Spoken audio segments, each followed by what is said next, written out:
Good afternoon, everybody. Thank you for being here and joining us for the fifth installment in our Middle East Dialogue series, which we are hoping will be remembered by history as a series of real, open, candid conversations with people who hold varied, in some cases wildly varied, views about the conflict in Israel and Palestine, its causes, and how it might be brought to an end.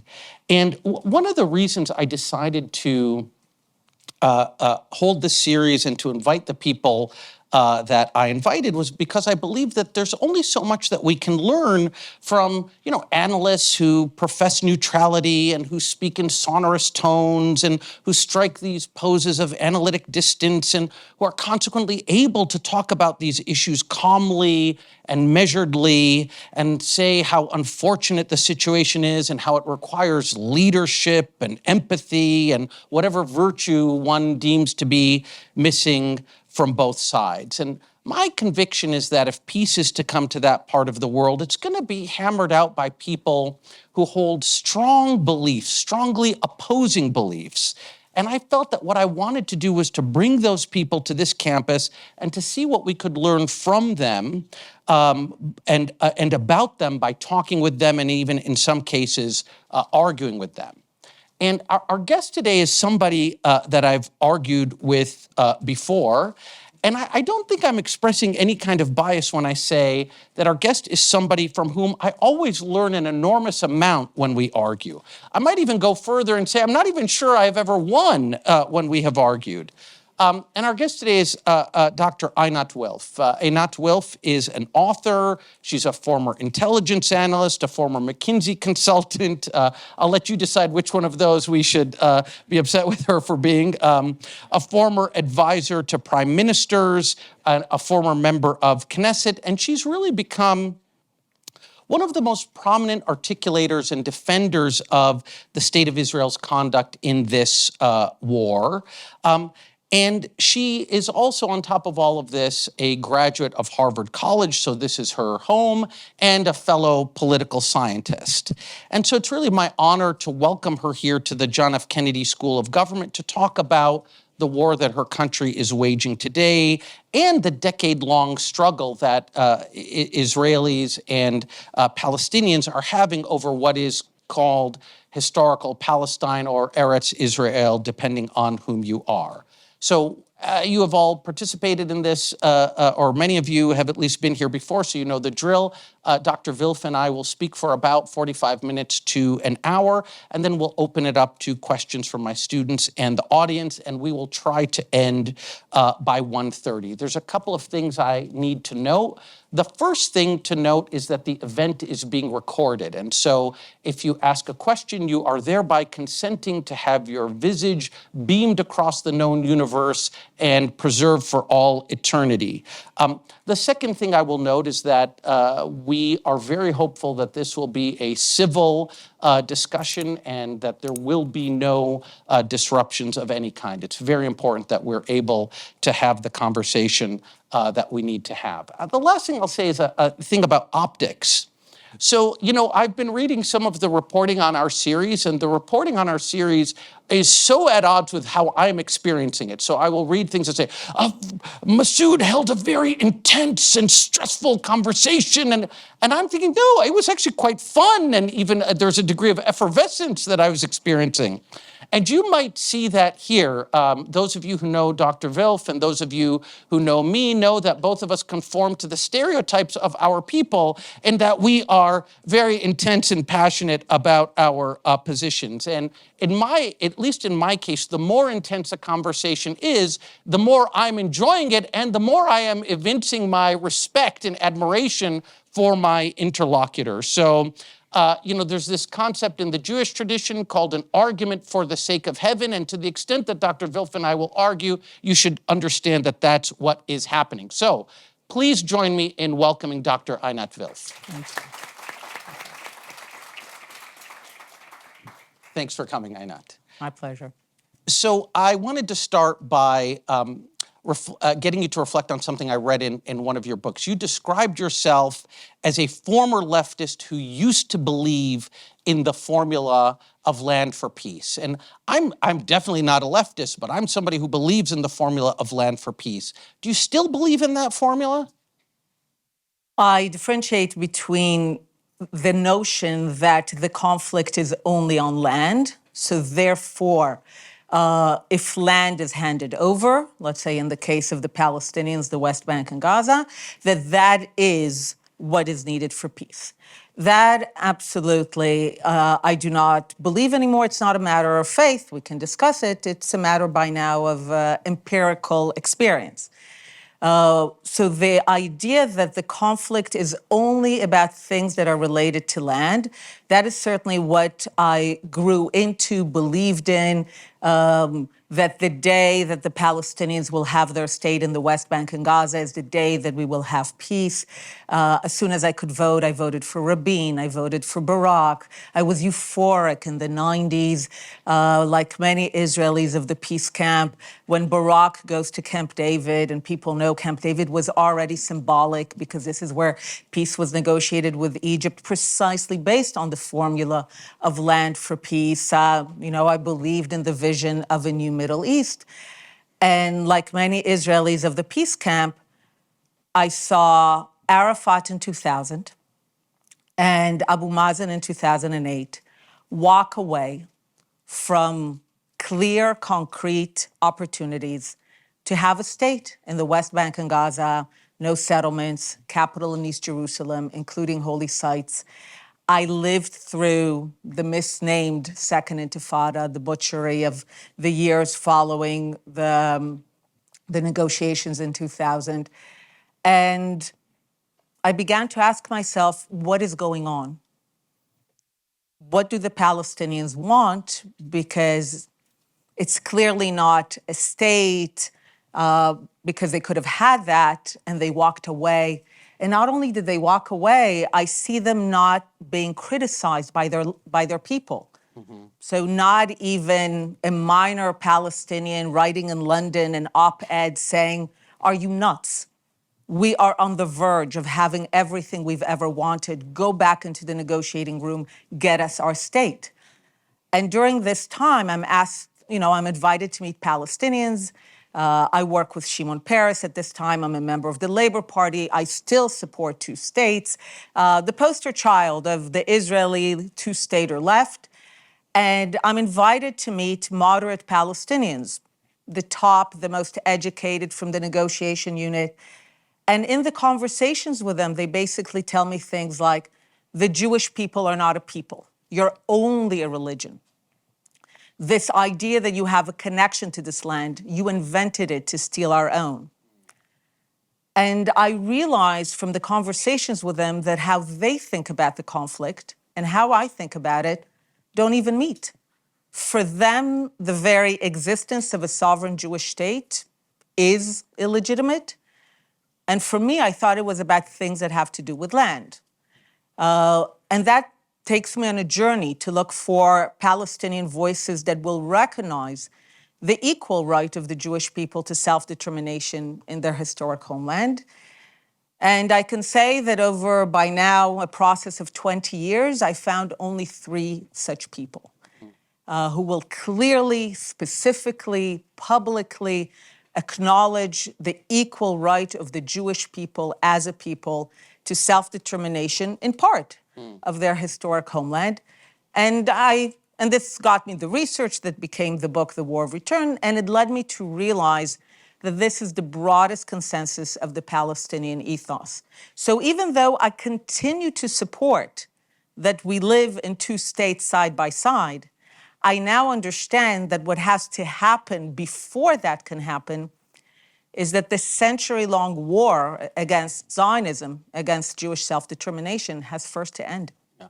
Okay, this is really great, and I wanna really dive into this. So, somebody might say, so first of all, just to make sure that I'm appropriately understanding, what really drove you to this realization that the Palestinians don't just want some of the land. The Palestinians can't accept Jews having any of the land, right? That what drove you to that realization was the Palestinians' leadership walking away from very good deals. To no criticism from the Right, people, right. with no dissenting voices, and followed by violence. Okay, so there's an alternative, you know, and I'm assuming, you know, obviously you're talking about Camp David 2000. You're also probably talking about the Olmert deal. That was quite generous. And what some people would say is that actually, look, you're definitely right. They made a huge error in walking away from those deals, but it's not because they couldn't accept the idea of a Jewish state.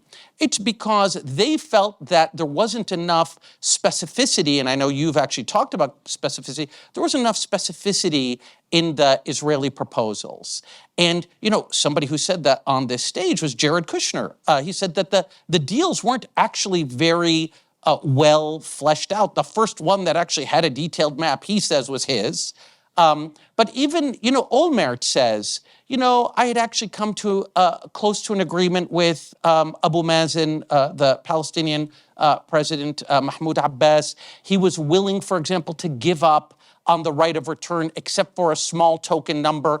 I wanted 5,000 Palestinians to come back. He wanted 50,000, but nobody was talking about 5 million.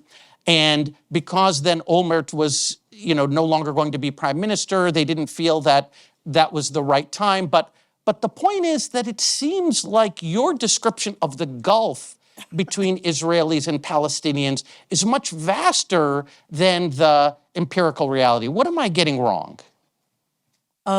So a few things that I noticed. Yeah. The first is, if what you describe was true, Yeah. you would have seen Palestinian leaders, Palestinian intellectuals, first of all saying, these were good proposals, we missed an opportunity. You would see voices that says, we should have said yes, or we need to go back and say yes. There were no such voices, and there are still no such voices. The other thing is, fundamentally, a people who want a state, if that is their absolute top priority, Yeah. and they are presented with the opportunity to do so, they say yes. They take it. They follow up, they add specificity, but fundamentally, they go for it. And what we saw is a walking away. And by the way, Abu Mazen himself said to Condoleezza Rice, I can't tell, at the time it was 4 million refugees, that they're not going home. So maybe he wanted to sign. Contrary to the image that the leaders are more extreme than the people, historically it's been the opposite. Maybe he thought it might be a good deal, but he knew that at the end of the day, he has no people to go back to. And again, the empirical evidence is that there were no voices telling him to do that. It didn't matter that Olmert and this government was maybe not stable, because the Americans guaranteed it. This was part of a process. Again, the people who want a state say yes. As I did the research for the book, I came across a quote that I've been using ever since, because I found that it explained everything. And, you know, talk about Occam's razor. If you have a simple explanation, and it actually explains everything, then why go in other ways? It's by Ernst Bevin, the British foreign minister after World War II. If you know anything about Ernst Bevin, he was not a friend to the Jewish people, certainly not to Jews who sought sovereignty. And in February 47, he goes to the British Parliament to explain to the people of Britain why Britain essentially failed to fulfill the mandate. It did not fail the mandate of Iraq, of Jordan, it created them, but it failed to fulfill the mandate in Palestine to help the Jews achieve sovereignty. And he needs to explain why. And this is February 47, and it's important. He says, His Majesty's government is thus faced with an irreconcilable conflict. He calls it irreconcilable in February 47. There are no settlements, there's no occupation, there's no refugees, there's no Gaza Strip, there's no blockade, there's all of the things that we are told are the causes of the conflict don't exist yet, and he already calls it irreconcilable. And he goes on to say, look, in the land between the river and the sea, there are two peoples. So it's understood that those are peoples, not faiths, not religions, Jews and Arabs. And each one of them has a top priority, the point of principle. He says, for the Jews, the top priority is to establish a Jewish state. So the Jews want a state based on the principle of self-determination for their people in their homeland. And then he goes on to say, for the Arabs, the top priority is to prevent to the last the establishment of a Jewish state in any part of the land. He doesn't say the Jews want a state, the Arabs want a state, we'd love the help of the UN in delineating a border. Yeah. He says, as a matter of top priority, the Jews want a state and the Arabs want the Jews not to have a state. Yeah. And this has been the best predictor of the behavior of the sides ever since. Okay, this is really interesting. So we're 1947 was 77 years ago, and you could I think one would be justified in saying that what the Arabs wanted back then is very different from what the Arabs want now. So if you look at what the Palestinians said about Camp David 2000, about the Clinton parameters, about the the Olmert deal in particular, they make very specific claims. They don't say the problem with this deal was that there continued to be a Jewish state. With Camp David 2000, they argue about the map. Dennis Ross in his book says, here's the map we offered. The Palestinians say, no, you offered us a much worse map. And so that to me is a rational disagreement about the material thing that was being offered. The same thing about when the Palestinians walked away from the deal that was proposed by Olmert. The fact of the matter is they say, and they still say to this day, there wasn't a map. They don't say they wouldn't. The Jews insisted on having their sovereign state, etc. So I guess you're certainly right that the conflict has been irreconcilable, but it's or has not yet been reconciled.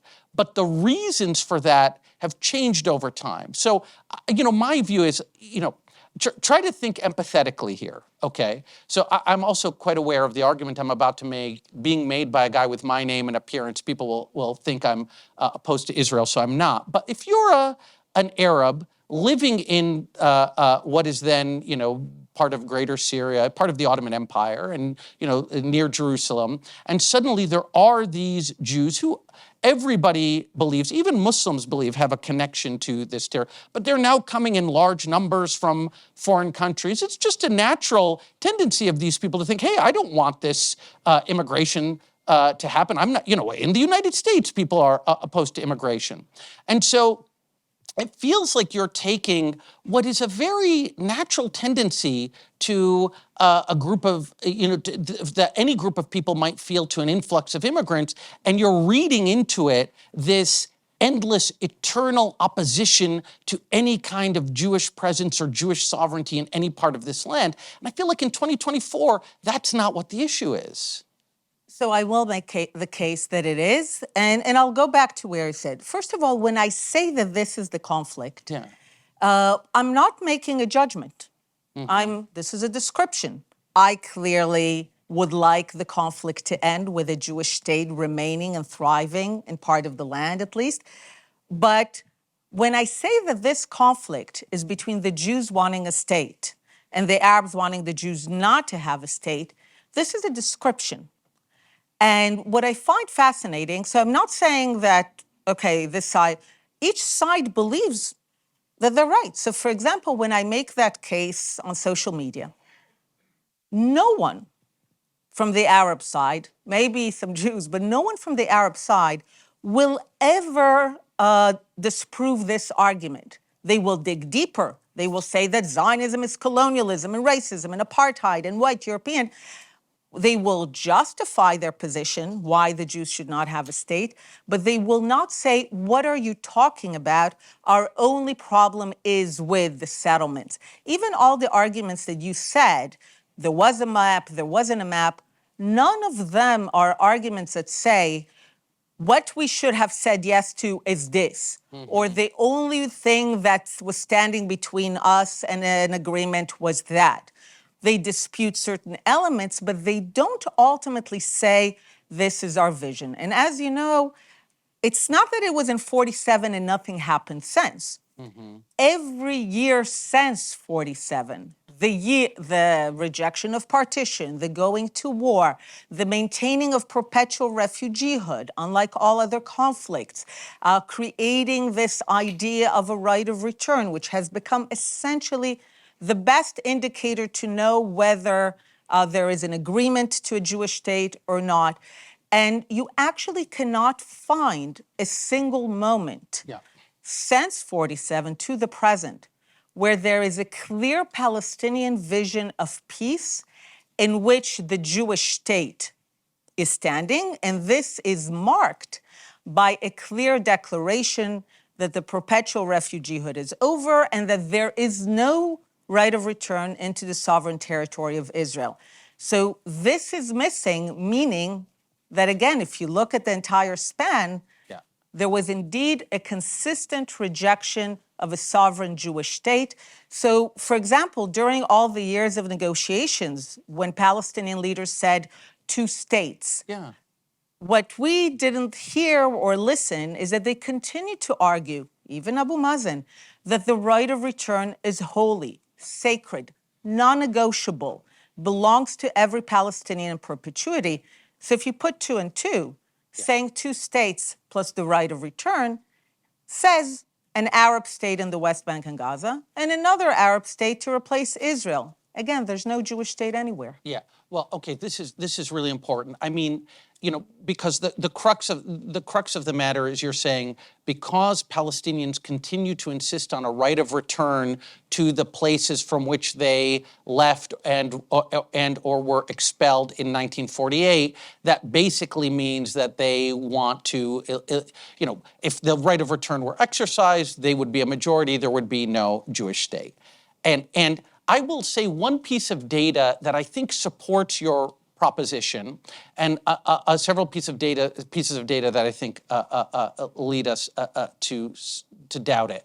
So one thing you will definitely notice if you look at some of the discourse around October 7th, and in some of the Hamas channels, when they talk about the inhabitants of southern Israel who were killed or kidnapped, they refer to them as settlers, which I think validates your perspective. The argument I would make is that is not a mainstream or necessarily a mainstream view among Palestinians. And so why do I, Tarek Masoud, say that? Here's why I say that. Number one, we know that Yasser Arafat recognized the state of Israel. We know that Abu Mazen said, I'm never going to go back to Safad, where I'm from. For me, the Palestinian state is the 1967 borders, and the state of Israel is the state of Israel within the 1967 borders. So then we also know that there's decades of polling data where the Palestinian support for a 2-state solution definitely ebbs and flows. The last time it was a majority of Palestinians wanting 2 states side by side was 2014. But the point is, if you look during Oslo, and I know you paid a lot of more attention to Oslo than I did at that time, lots of Palestinians supported this idea. Let's be done with this conflict. And you're right that nobody has said, we are going to sign away the right of return. Okay, that has never happened. But every Palestinian I have ever spoken to says to me, Tarek, that's our only negotiating card. It's actually in UN Resolution 194, okay, from 1948. I can't remember what year that was, 48 or 47. Resolution 194, 48, that says that the people who were expelled from their homes should be allowed to go back and return to their homes or be paid compensation. So if I'm a Palestinian, I got nothing. I don't have an army. I don't even have decent leaders. I do have this right that the United Nations says I have. I'm not going to give that up before I even show up at the negotiating table. But at the end, and again, this is what we saw Abu Mazen saying, at the end, we'll make a deal, and yeah, we'll say symbolic right of return for 50,000 people, and then Palestinians can celebrate. Look, Palestinians are never going to forget that they belong to this land, just like the Jewish people never forgot that they belong to this land. But nobody's going to exercise or try to exercise anything because the two states will have come to a deal, and you know, to the extent that a right of return persists after that, it will just be some spiritual thing. So that's what I thought. Yeah. And it was a legitimate thought in the 90s. It was a legitimate idea in the 90s that the idea of return, and it's important to emphasize, it's actually not a legal right. Resolution 194 does not create it.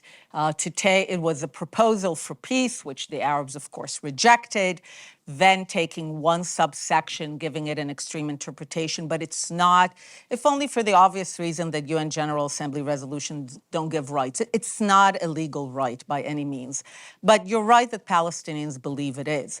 But you could say in the 90s, that was the view of the peace camp. That was the view of the negotiators. This is ultimately a bargaining chip.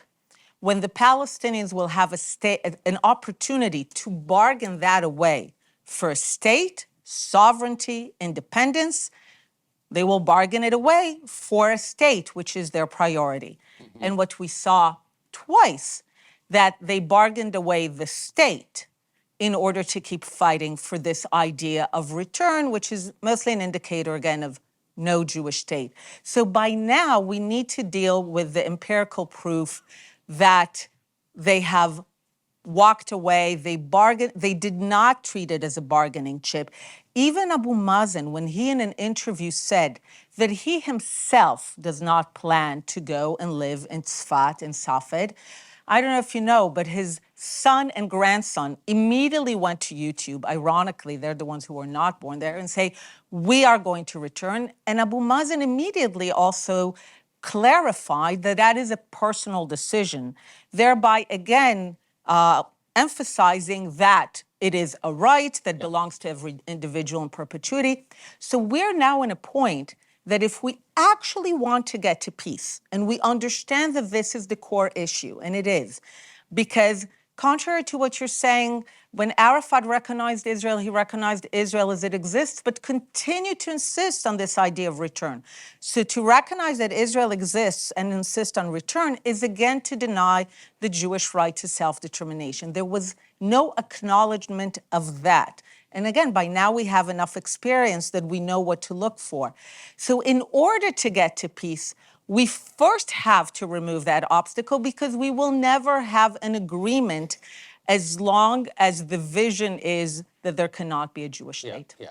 Okay. I think, you know, I think with this part of the conversation, we've probably gotten to a point where our interpretations of, you know, a certain historical episodes are at odds. And so what people need to do is try to figure out how to adjudicate between our interpretations. So your interpretation of Palestinians walking away from deals is that they were so wedded to this idea of insisting on dismantling the Jewish state through return that you could have offered them everything and they would never have taken it, everything in the West Bank and Gaza. And I'm saying, no, the reason they walked away from the deals is because the deals weren't very specific, and that, in fact, there is still some scope for an agreement. And I think basically people are going to have to do some research to determine which of us is correct. So I would just say one more thing. I'm not making just a historical case. I'm making that case every day in the present. Yeah. When people tell me, you're painting a broad brush, this is a generalization, Palestinians accept the equal right of the Jewish people to self-determination in their land, they understand there will not be return, I always tell people, if you think I'm wrong, not in the past, now, because it's every day, then I say go. Go and find Palestinians who publicly and will specifically say, we recognize the equal right of the Jewish people as a people to self-determination in their historic homeland. We want to live next to the Jewish state of Israel rather than instead of it. We understand this means we're not refugees and we do not possess a right of return into the state of Israel. And as I said, over 20 years, I found 3. Yeah, well, I mean, that's you know, my view is, look, on both sides here, we have people who may hold to a very expansive or maximalist view of what they are entitled to, okay? So I definitely think it is the case that some Palestinians believe that they should return to what is Israel proper. My very strong sense from talking to Palestinians, to seeing polling data, et cetera, is that very few actually believe that they're going to go by the millions into Israel and totally change the character of this country. Then bring them. But well, I mean, but your test is, do they speak publicly, et cetera? I don't know. It's an authoritarian society. There's all kinds of reasons why you might. I think just the other day I had a Palestinian who said, no, none of us thinks that we're going to go back. But this is what I just told you. I'm literally just channeling what Palestinians have told me, like the idea that we would just give up this card that has some international legitimacy from Resolution 194. And, you might be right that it doesn't have the force of law, but the reason I, for example, believe in the legitimacy of the State of Israel is because it was recognized by the same body, the United Nations, that passed that resolution. So the idea for Palestinians, like, why should I give this up at the outset? But of course, we all recognize that it's not going to be exercised. Now, here's the thing.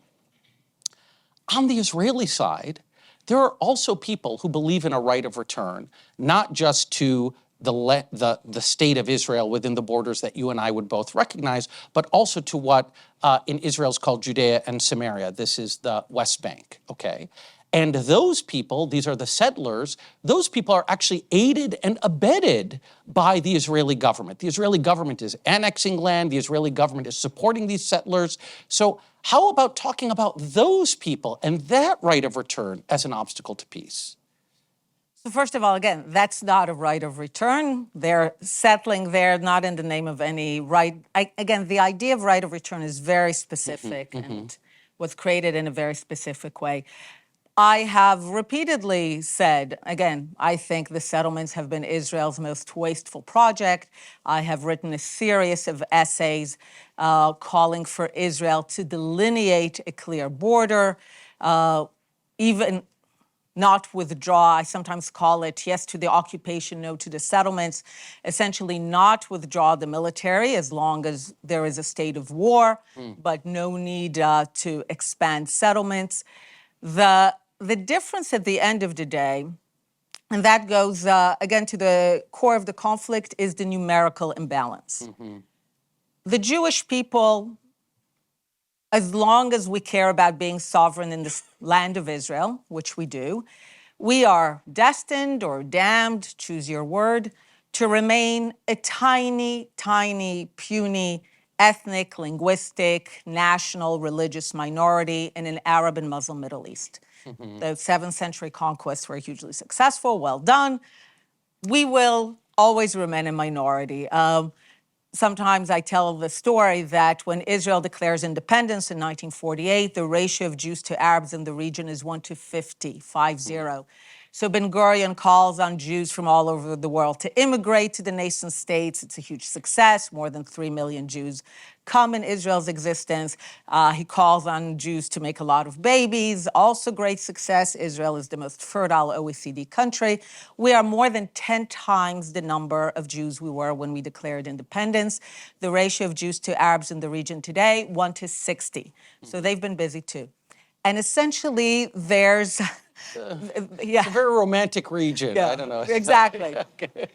Okay. So there's essentially no amount of immigration or procreation that would ever get the Jews out of their minority status in the region, which is why the Jews repeatedly agree to some measures of partition. Again, not because I don't believe in moral, good, bad, and international relations, simply because we're small. We understand our situation as being small.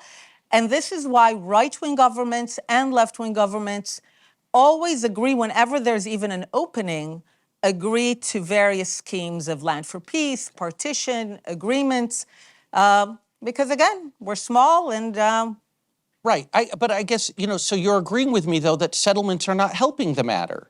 Of course they're not helping the matter, but I'm also very clear that with a peace opportunity, we will always say yes. And I will even say more than that.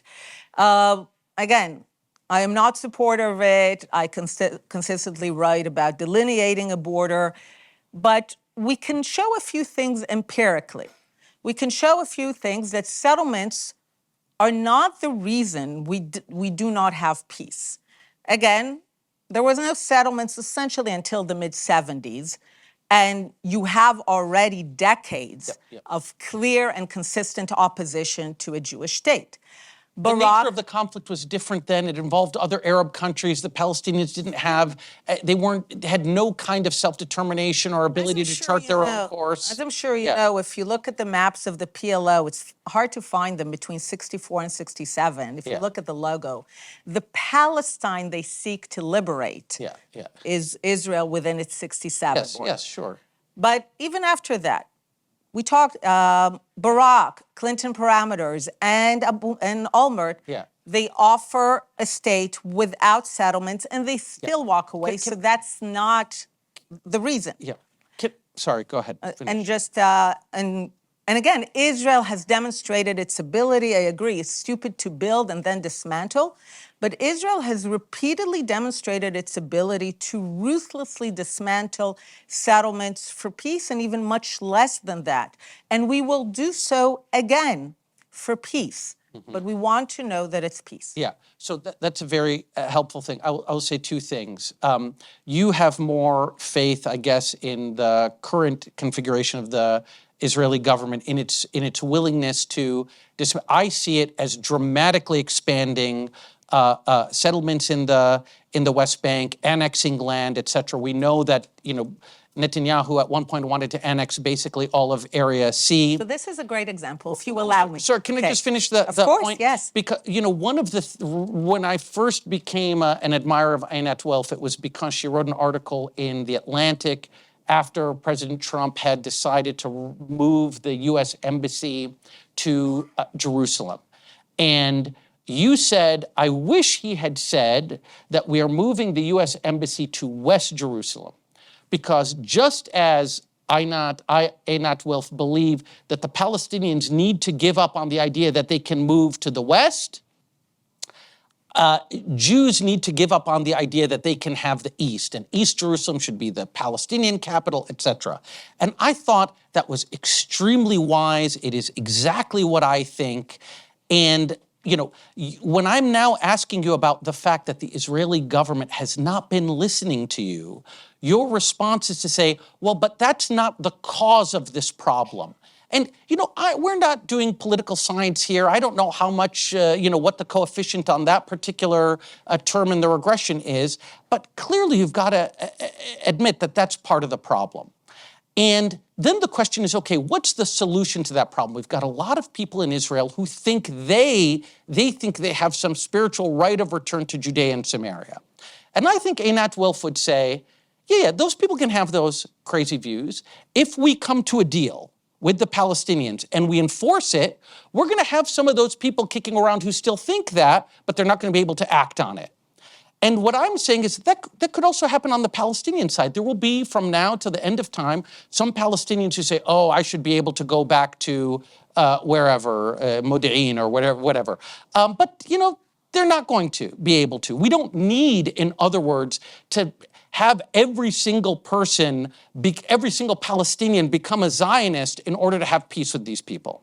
Okay, so I need to go back to a few things. So first, let's go from, let's talk about the biblical idea and all that. Sometimes people say, oh, what can you do? Those are people who are motivated by ideas of God, religion, connection to the land.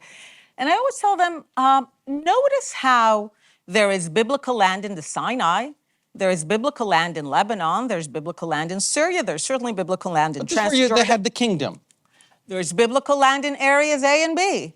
And yet somehow, by magic, they do not rely on the Bible or God. They rely on where the Israeli Defense Forces actually control the ability to defend them. So the settlers do not go to places where the IDF does not control. So when people... But they would love the IDF to control all of it. Do you want me to quote what Smotrich just said this week? But I'm telling... But this is why, for example, when the IDF gets out of Sinai, when the IDF gets out of Gaza. When the IDF gets out of the northern West Bank, there are no settlers left. So I look at empirical proof, not at ideas. And empirically, Israel has demonstrated repeatedly its ability, and I say it's stupid to build and then remove, but to ruthlessly remove settlements for the cause of peace and much less. Yeah. The Palestinians are yet to take one refugee off the roster, do something that rolls back the notion of from the river to the sea. Yeah. And to your question about they do not all need to become Zionists, but sometimes people think, what, this is a crazy idea, but I say it's basic. For me to be considered someone who wants peace, I need, and I do, recognize the equal right of the Palestinians to self-determination in their homeland. Mm-hmm. Why is it that expecting Palestinians to recognize the equal right of the Jewish people to self-determination in their historic homeland, aka Zionism, why is that suddenly such a crazy ask? For me, that is the essence of how we make peace. Yeah. Well, I think if your definition of Zionism is recognizing that the Jewish people, the people of the state of Israel, however you want to define them, have a right to their country, I think that's much easier than you're making it out to be. And I think that it's already a practical reality. But I think this is, we're not going to settle this between us. But I do think there's a couple of other things I want to get to, and then I want to, in order to preserve my life and limb, I do have to open it up to the audience. So, the other, when we're talking about obstacles to peace, and your big claim that you've been making is this Palestinian refusal to reconcile itself with the presence of Jewish sovereignty is a big obstacle to peace. And we've been arguing back and forth about the settlements as an obstacle to peace. Another obstacle to peace that another person I think is an obstacle to peace is your Prime Minister, Benjamin Netanyahu. And I'm going to confess, actually, this is somebody I used to have some admiration for. I thought his economic ideas were pretty good, and I even had a kind of grudging admiration of him as a kind of very stalwart defender of his country's national interest. But, leave aside the catastrophic failure that happened on his government's watch on October 7th, which just nobody I talk to can even understand how that could happen except at the hands of a government with Middle Eastern levels of incompetence, okay? But we also know that your prime minister, who is now waging a war in Gaza that has cost 30,000 civilian lives, he says all of these lives all of these civilian casualties are necessary because we are dealing with the new Nazis. And yet we know, it's reported in the Israeli press, that Netanyahu encouraged the Qataris to provide funding to Hamas. He has been on record in a Likud party conference saying that my job is to prevent the emergence of a Palestinian state, and if you want to do that, then you have to support funding Hamas. So now your people have to pay the cost of that on October 7th, and the Palestinian people have to pay the cost of that. How much of the blame for this catastrophe that we're in right now belongs to somebody like Benjamin Netanyahu, who every single move he has been making has been an obstacle to peace? So first, just a small correction. Yes. Out of the number, we don't know how many are civilians and how many combatants. I will go with the Israeli number. The Israelis say 13,000 are combatants. Fine. We don't know. I'm just saying what they... Yeah. The one thing I will completely not forgive Netanyahu after October 7th is that he has, you talked about Middle Eastern levels of the incompetence. He has dismantled brick by brick what Israel needs to survive in the region. Because Israel does not have a scenario by which it gently slides into third world or local regional incompetence. As soon as we begin our descent, we get slaughtered.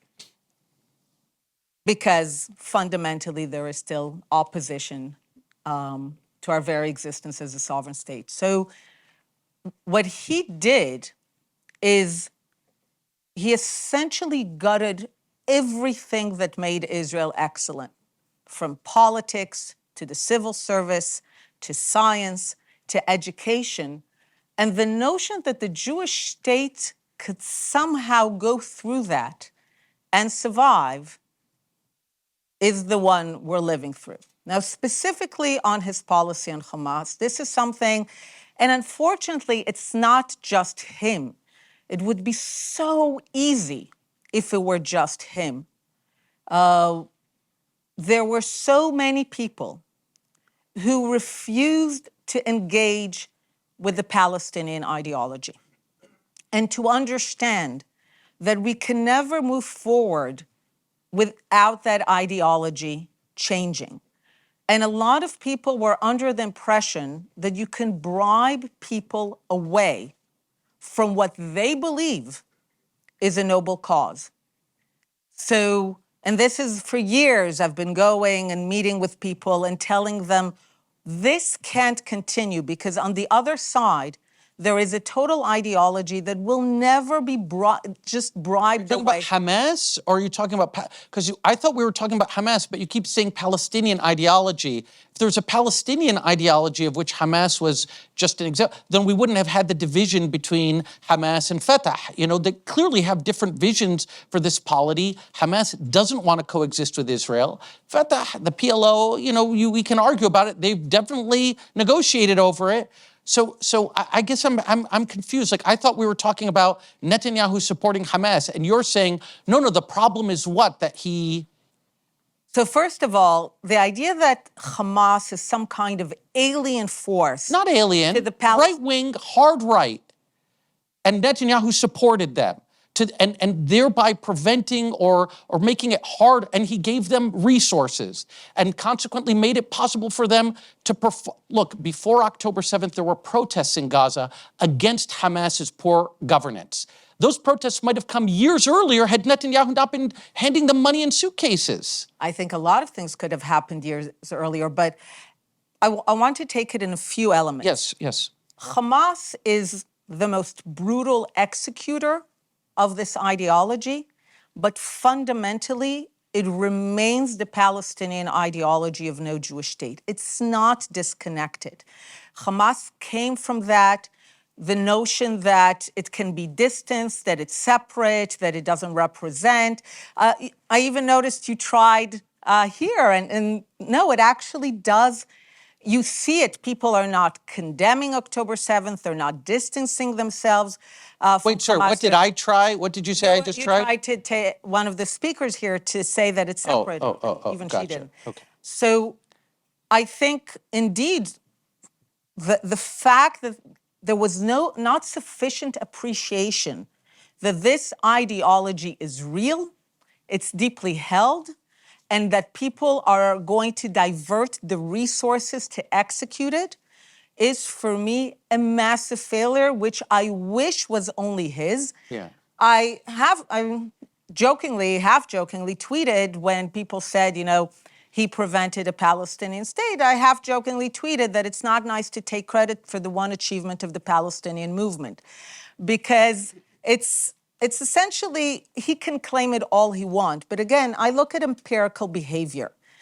And even right-wing governments are right-wing governments of a small people. So you talked about the annexation. And I remember about 3 years ago when people talked about Netanyahu wanting to annex, and everyone talked about annexation, and Israel wanted to annex. And then the Emirati ambassador to the US writes an op-ed in an Israeli paper essentially saying, how about you drop this annexation and you'll get direct flights to Dubai? And Israelis were like, yay. Yeah. So, and yeah, there were like 5 settlers who were like, oh, this was a terribly missed opportunity. But again, you have revealed preferences. The revealed preferences of the people of Israel, even under a right-wing government, is... Go to Dubai? No. Are you kidding? Yes. And people wrote songs. But what does that have to do with the Palestinians is what I'm trying to understand. Because when faced with a choice, ultimately as a people and as individuals, you you reveal yourself when you are faced with choices. Yeah. And when the choice was between annexation and normalization, Yeah. it was clear that Israelis prefer normalization. And the revealed preferences are again and again for normalization, for partition, for removing settlements if it allows for peace.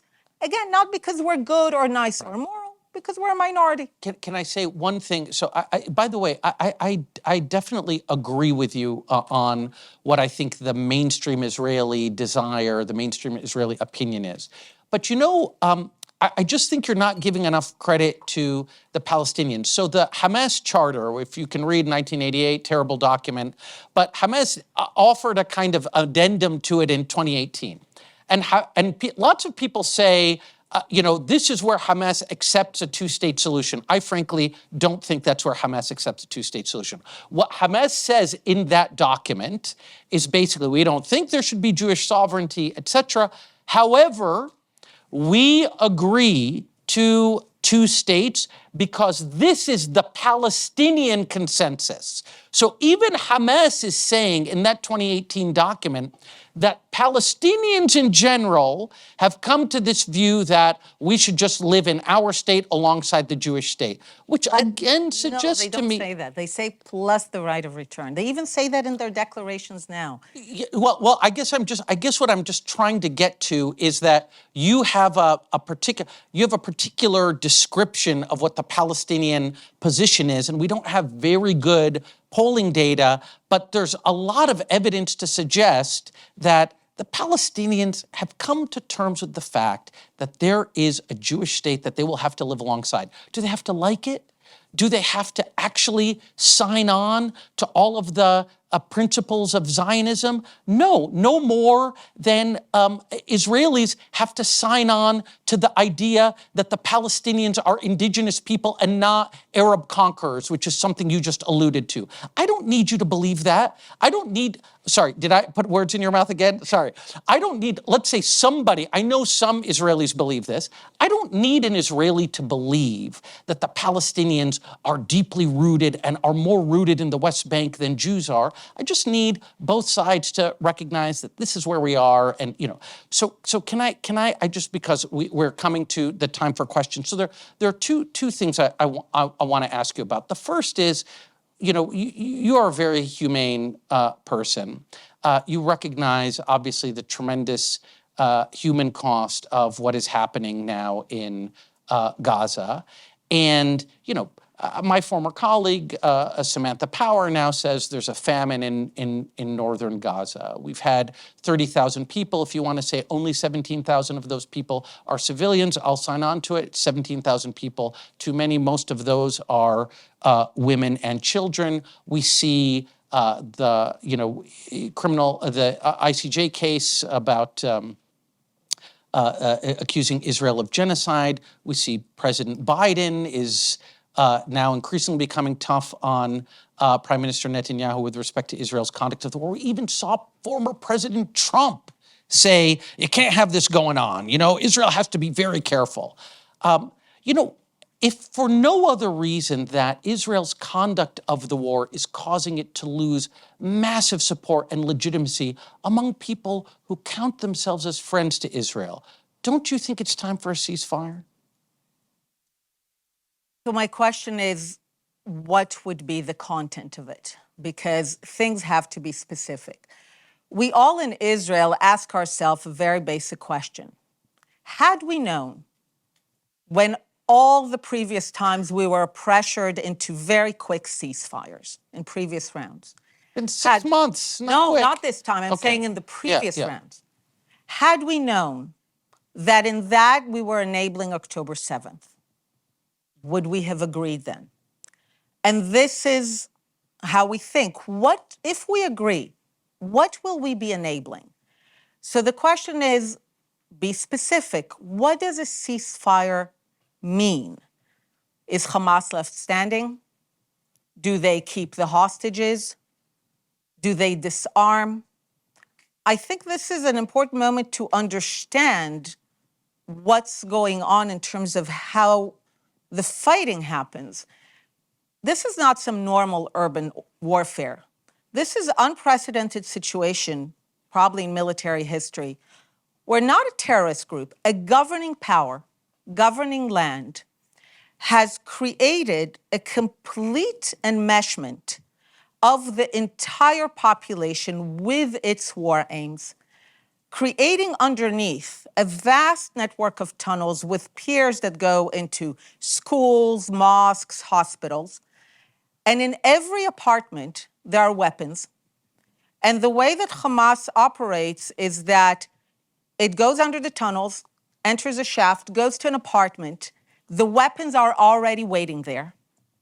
And then it can engage war. So you don't actually ever see combatants. You only see civilians because they wear civilian clothes and they don't carry weapons because the weapons are already all stashed. This was all prepared throughout Gaza.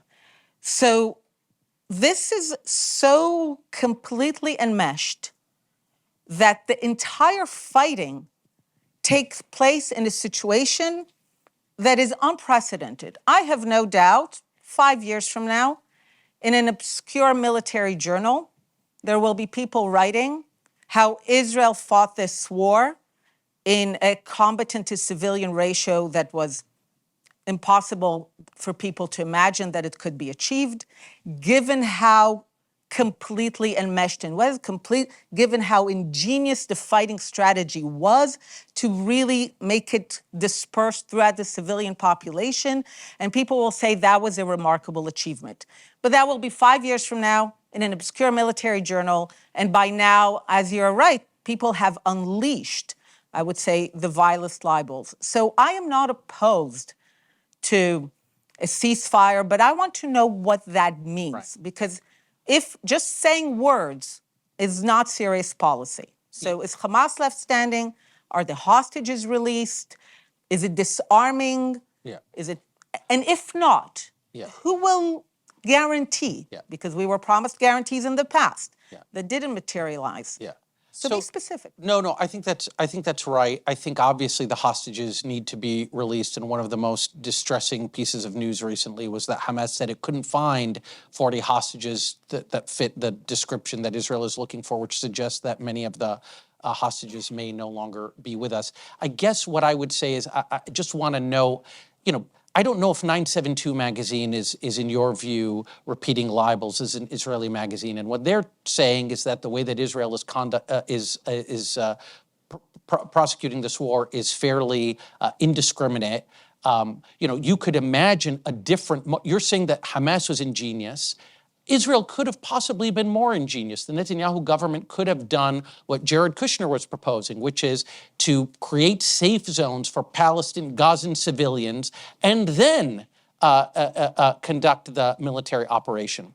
So, a lot of that was done, and then we're accused of ethnic cleansing. So again, we need to know what environment we operate in. But I still think maybe some things could be different, but fundamentally, when you understand the complete enmeshment of turning all of Gaza, every house, apartments, mosques, schools, into part of how they wage the war.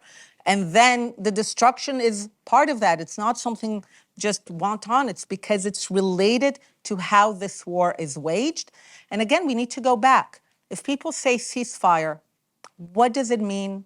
Fine. How do we know that it doesn't end and we do not enable what happened after all the other times that we agreed to a ceasefire? Okay. So I'm trying to get to, somewhere where we can agree on something that would minimize or alleviate the human suffering in Gaza right now.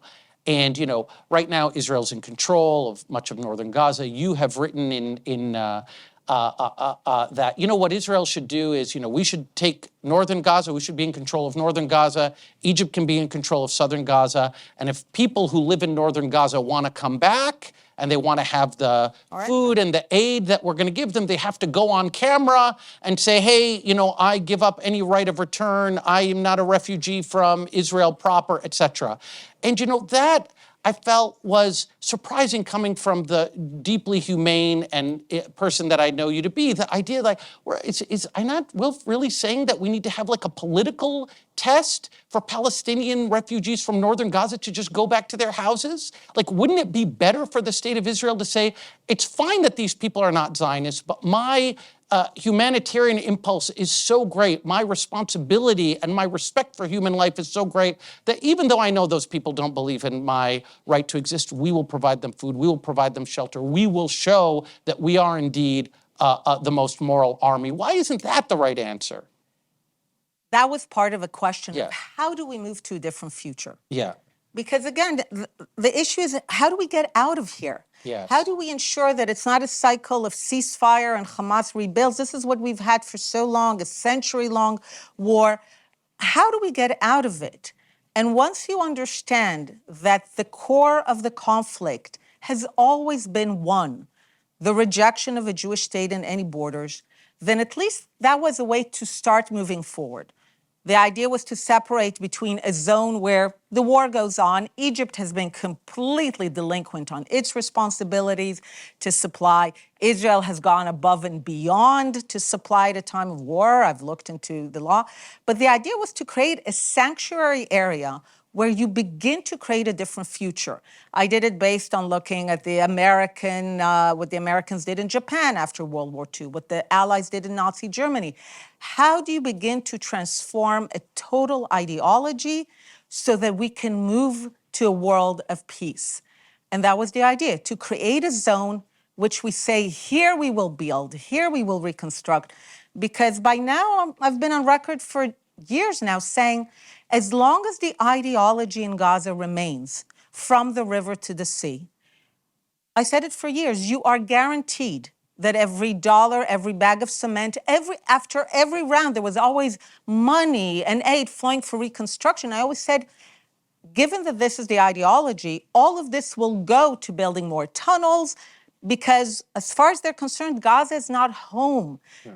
Gaza is the launch pad from which to liberate Palestine from the river to the sea. So I'll just say one last thing. You know, a lot of people in foreign policy, they want to feel good, but it doesn't always do good. So sometimes I found it's good for parenting, it's good for governance. Sometimes you have to do things that don't feel good, but which will actually begin to do good. So if we want to get out of this conflict, and that was also my criticism of our government, we need to go to the core ideology that sustains it and begin to transform it. Right. I think that's a very important point. I think one thing that people will say is, responding to this point about Gaza not being home, but being a launch pad, because you are absolutely right. They invested in building tunnels. They invested in rockets. They could have invested in other things. The response that you will get, and I'm not sure that you can discredit it entirely, is, well, when Israel withdrew from Gaza in 2005, it withdrew from a Gaza whose airport had been demolished in 2001. It instituted a naval blockade. So it was very hard for things to come into Gaza. When the Israelis withdrew, they didn't help set up the PA to actually be able to withstand the Hamas rebellion that everybody knew was going to come. And then on top of that, we have what I'm alluding to, which was Benjamin Netanyahu kind of giving Hamas money under the table. So at least at a minimum, I'm saying there's this alternative hypothesis there about why Gaza became this place of threat to your country and your people that doesn't rest on us saying that, no, it's just because they're all unrepentant anti-Semites. That's not what I said, okay. But again, everything, we know that on the eve of October 7th, the Human Development Index of Gaza, not the West Bank, which is better, Gaza, was better than 80 countries in the world. Well, wait a minute. It's high literacy. That's driven by a high literacy rate. Gaza's per capita GDP in 2022 was $1,000. It had a 46% unemployment rate. Like, this was not a good place. This was one of the most immiserated places in the world. The only reason they had a high literacy rate and good health care is because of UNRWA, which you wanted to fund. But again, the ideology there has never, ever changed. And the Human Development Index was better than 80 countries. There was not this notion of misery. We now have what the mayor of Gaza wrote. People are saying it was a lot of good things. The reason that Palestinians have been ideologically committed to no Jewish state has never been for lack of resources, because of misery. All I always say, give them the respect of taking them at their word. They constantly tell you what they're fighting for. Yeah. Take them at their word that they are indeed committed to that. They believe it's a noble goal. We need to respect how committed they are to it, not try to bribe them away for it, but understand that we will never have peace if this remains the ideology. Okay, Dr. Wilf, with your permission, can I take questions? So I have a long list of people who are as eager to engage with you as I have been. So I will start with Maya and then Bishop. Where's Maya? Maya is right here.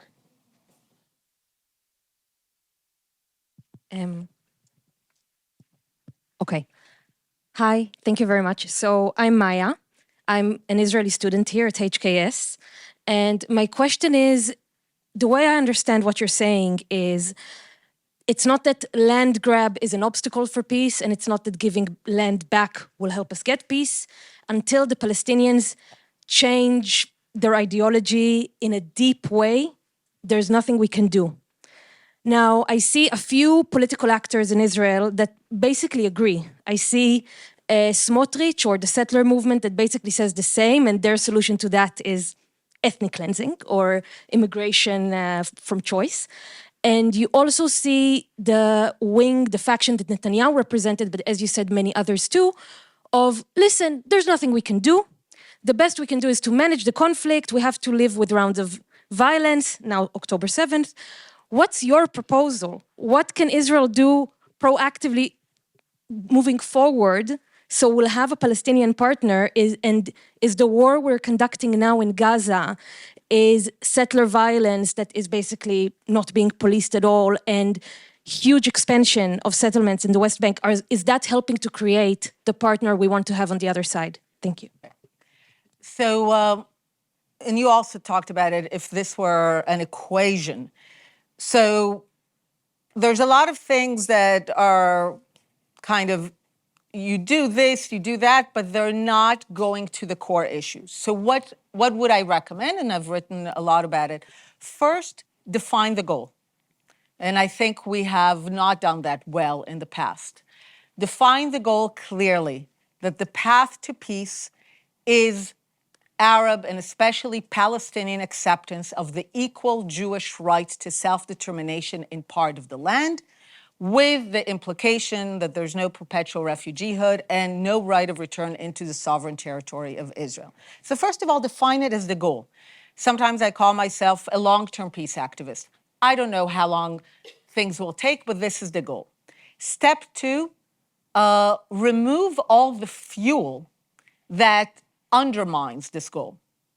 So anything that sustains a Palestinian vision that Israel is temporary, as much as we can remove it, we need to. This is why I've been doing a lot of work, indeed, on Israel not being the #1 lobbyist for UNRWA, because ultimately it helps sustain this notion that Israel is a temporary aberration in the region and that its time is near. And third, try to bring partners who will promote this vision of acceptance. To the extent that we have those partners in the Arab world, sometimes I call this vision, this is how we began I call this vision Arab Zionism or Muslim Zionism. It is essentially an Arab and Muslim acceptance that the Jews in the land are not some white European settler colonialists, which are all just fancy synonyms for foreign, and therefore always lead to a policy of let's eject the foreigners, but rather Abraham. A recognition, a flipping that looks at the Jewish state as the expression of the historical connection of the Jewish people to the land of Israel, to the extent that especially Arab countries, but other Arab and Muslim countries have that vision and can help support the creation of a Palestinian identity and ultimately statehood based on that idea. Those are the three things that I think Israel should clearly pursue. As I said, at the end of the day, the Jews are a minority in an overwhelming Arab and Muslim Middle East. The things that we do have to be long-term, have to be with that vision. And I'll also end with this. There's sometimes this idea that violence necessarily breeds violence or hatred. I don't think, empirically, it's not true. We have been subject to a lot of violence, and we made peace with Egypt, and we repeatedly negotiated with Palestinians, even though, again, we were subject to horrific attacks. The notion that human beings only respond to violence with greater extremism is empirically not true. And I believe people have choice, people have agency. So for me, the question is less about the war right now, and that also goes to what my proposal was. How do we begin to create a vision where it's clear that we want to live side by side, but there's a Jewish state in the side by side? Okay, thank you. I'll come here, and can I encourage everybody to really keep your question as brief as possible? So, Good. Bishop. That was brief. Yeah, no, well, going forward. Thank you, Dr. Wolf. I'm Bishop Jones. I'm studying government here at HKS as well as divinity at Divinity School. And I just had a quick question for you because we, as many conservative evangelicals as well as Protestant Democrats, have always supported this notion that we have an obligation, a moral obligation, to support Israel because of what you referred to earlier as the Abrahamic covenant. But the contradiction that we're having, obviously, now is that many of the decisions that are being made now are not being based upon biblical mandates of morality. And I think you even said at least twice that you're not making moral decisions, you're making political decisions. And that sort of contributes to our apprehension now. I mean, you're really shedding support now in both those camps because of that. And in light of the losses that we're seeing in Israel now, in Palestine, especially among the Palestinian people, many people are having a hard time reconciling, the requirement, the biblical requirement that you forfend against shedding innocent blood. I mean, Solomon made that very clear, as well as this notion of eye for an eye, which is a biblical mandate, has been woefully underappreciated. We have 27 times as many Palestinians who've lost their lives. And it just doesn't help the cause. My question is, how do you encourage the evangelicals as well as the Protestants in this country to continue to support a nation that has voided their biblical obligations to their covenant, but are using that same covenant to justify their existence there? Thank you. Okay, so first of all, in terms of the historical connection, the historical, cultural connection, it's not just sometimes people say, oh, you take a book from several thousand years ago and that's your justification. The idea of the right of the Jewish people to self-determination, their ancestral homeland, rests not in a single moment in time. It rests on thousands of years of maintaining ourselves as a people in connection to a land. So it's cultural and historical and ritual. It's not just kind of one pronouncement or one book. It is the essence. We live by the Hebrew calendar. That's an agricultural calendar of the land. And clearly, given the fact that we're a small people, we will always need allies and we will always need support. And we have, it wasn't always the United States. Throughout our history, there were different countries who were our allies, and when that changed, other countries were allies. We clearly cannot survive on our own. 7 million Jews seeking sovereignty in a region still largely hostile to our very existence. That is a challenge we face. But I will challenge the notion that this war is being conducted as revenge or without any kind of thinking about human life. It's very much, one needs to really understand how Hamas has spent years, if not decades, creating an entire strip that is what some military experts say the most fortified place in military history, completely enmeshed with the civilian population, very much building a strategy on this enmeshment of the civilian population. And you are right. It is an ingenious strategy because it leaves very few options, and Israeli soldiers are having to fight in a way that is often much more dangerous to them in order to be precise and go from apartment to apartment to clear every single apartment of arms.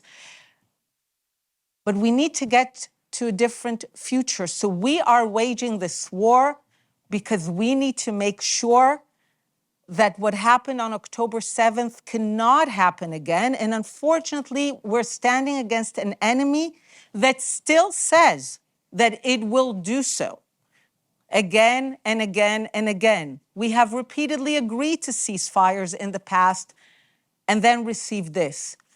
So my only question is, what do people propose? That's what I said in terms of how else to fight this so that we are guaranteed that there is no more massacres, that level of brutality, the kidnappings that are made in the name of a total ideology that is not willing to let the state exist in any borders, that is not willing to accept sovereign Jews in any borders.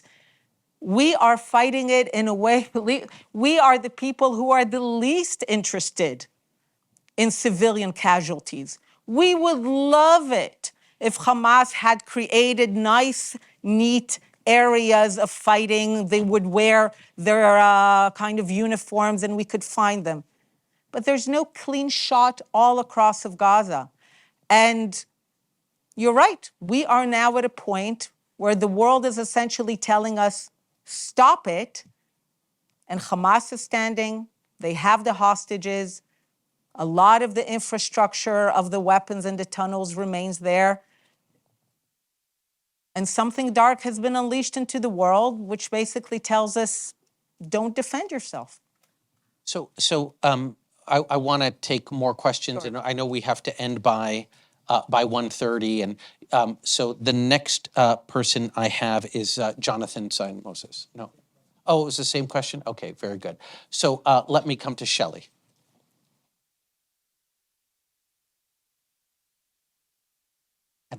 Do you want me to take both of the questions? Or do you want to answer? No, yes. Yeah, my question is, in all negotiations, each side has to make concessions to reach a compromise agreement, so distinguishing it against a unilateral agreement. So my question is, what are you proposing Israel concedes if Palestinians give up the terminology of refugees or the right of return and disavow Hamas? And I'm talking about the bigger issue, not just the current conflict. Thanks. As I said, basically, that would be the path to a sovereign Palestinian state. So I'm not sure what the question Yeah, my question is, what concessions will Israel make in exchange for the Palestinians So give me making an those example, concessions? I'm not sure. Dismantle all the settlements? Yeah. Is that, for example? Well, yeah, it's a question. What would Israel do if they did those two things? If they did those two things, Right. there would be a full Palestinian state in the West Bank and Gaza, capital in East Jerusalem, sovereign. That's the end of the conflict. That's it. I think, That's by the the way, easiest thing. Einat, I'm so glad that question was asked, because it's important that people understand, like, your vision for the end of this very much is consistent with Shimon Peres and with, Yitzhak Rabin, with this, the end point of the kind of the peace camp of which you are no longer a part. No, I am a part, just long term. But just long term. But I guess, I could imagine some people saying to you in Israel, what are you talking about, Einat? I don't care if the Palestinians give up their right of return or not. I would much rather have, more settlements in the West Bank and the Palestinians having the delusion of the right of return than the Palestinians giving up their sense of the right of return, and then suddenly the entirety of Judea and Samaria doesn't belong to me, and East Jerusalem as well. Do you ever get that reaction in Israel? Actually, no. What I get the reaction is, and I speak also to very right-wing groups, and I chart to them a vision where really there is a deep Arab and Palestinian acceptance of the equal Jewish right to self-determination in the land. And I tell them, that under these conditions, Israelis are out of the West Bank. And they say, yeah, we know. It's just we don't think it's going to happen. So they know where Israelis are. And again, not because there's any notion of being good, it's because we're small. So if we can really be accepted, if the conflict could really be over, if we can live in a smaller state, but just be left to our devices and do our thing and live in peace, there is no question that this is what we would want. And again, this has been our revealed preference always. Last question will be over here. Hi, Roy. I'm an Israeli in the MPP program at the Harvard Kennedy School. Thank you for coming here. Okay. First of all, I'm disappointed you haven't mentioned West Planning here at all. Oh, I'll do that. And second, I wanted to ask you what are the pros and cons for Israel as in unilaterally agreeing for a Palestine state? Okay, so just West Planning. Yeah, what is that? West Planning is a word I invented when Western journalists and diplomats explain away what Palestinians clearly say. So they will say that they insist on return. They will say that Hamas represents them, and people will West Plan it away because it's uncomfortable. So, as I said, I listened to them and very carefully. Unilateral. You said recognition or getting out of the West Bank, or so, for example, for me, recognition is, again, part of this whole package. So, for example, when Spain or France or in the past Sweden, they want to recognize a Palestinian state. I always say, you know what? Not a bad idea. Do it as a package. Make it clear that in the state of Palestine, no one is a refugee from Palestine. Make it clear that in parallel with recognizing the state of Palestine, you are not continuing to fund the ideas that people living in the state of Palestine are refugees from Palestine. Like, make it clear that you are really seeking to build statehood rather than just play some games. So for me, this is also to the question that was here. This is the package. So there's nothing unilateral here in the sense that if we want peace, peace has to be based on the mutual recognition of the two sides to the right of self-determination in that land, with the understanding that neither side can have all of it, and then each side will have some of it. But that, to get to that recognition, it's the package. To recognize a state, but that state will not behave like a state. You know, a lot of people recognize the state of Palestine. I think more than 100 countries recognize the state of Palestine. And yet in that state, you continue to have millions of people who were born there, never displaced, who are consider themselves refugees from Palestine. You have Prince William, you have the Pope visiting, it says on their itinerary, they're visiting Palestine, and the first place they are taken to visit is a neighborhood called a refugee camp, and no one bothers to ask, how am I in the state of Palestine? And that state continues to support and sustain the ideas that in that state, people living in that state are refugees from somewhere, from Palestine, essentially from the river to the sea. So for me, you can't just take one package or one element. It has to be a full package, at the end of which there's a clear Jewish state that is embraced, that is accepted, and there is an Arab-Palestinian state that is embraced and accepted, and both of them understand that they cannot have all of it, but there is finally a recognition that out of the two states, one is Jewish. So, Dr. Wilf, I think we could probably spend another 90 minutes talking to you. And I want to say, so when I was a kid, growing up in Saudi Arabia, I used to subscribe to National Geographic. I used to love reading National Geographic.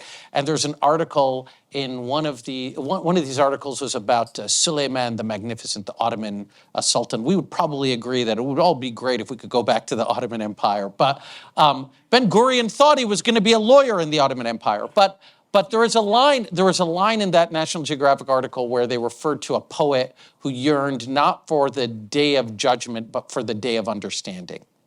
And, I feel that one day there will be a day of understanding between Israelis and Palestinians, the two people who are decreed by the Almighty or by nature or whatever force you happen to believe or not believe in to be locked in a Catholic marriage in this land. And I believe that you will absolutely be one of those agents of understanding. You've certainly helped us understand more how you see this conflict, how you see the way out of this conflict. And I hope that you will come again, and I hope that this will just be the beginning of a conversation with you. So thank you, Einat Wilf. Thank you. Thank you.